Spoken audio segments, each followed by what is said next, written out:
Capital gains tax is a tax chargeable on the whole of a gain which occurs to a company or an individual on or after 1st January 2015 on the transfer of property situated in Kenya, whether or not the property was acquired before 1st January 2015.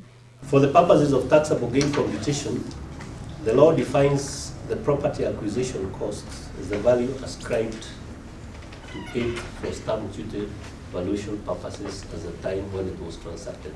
So again, there is no ambiguity about that. According to the taxman, the tax is to be paid by the person, resident or non-resident, transferring the property and should be paid upon transfer of property, but not later than the 20th day of the month following that in which the transfer was made. We are also presently developing an electronic module that will, going forward, allow property transfers to be transacted online through our iTax platform. We expect this development to significantly re-engineer the property transfer process and substantially cut down on the time and effort that the public spends in undertaking property transfers. Capital gain is the amount by which the transfer value of the property exceeds the adjusted cost of the property. This value is subjected to a 5% tax.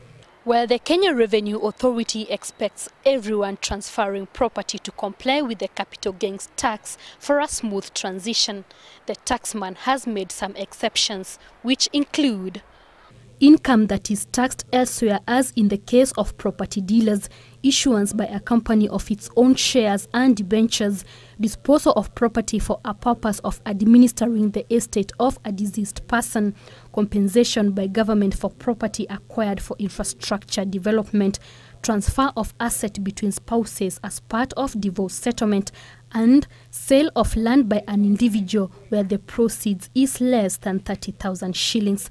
East Africa's second biggest economy, Tanzania, charges 20% capital gains tax for foreign-owned firms and 10% for residents, while Uganda charges a capital gains tax of 30%. Ruth Mutegi, Channel 1 Business.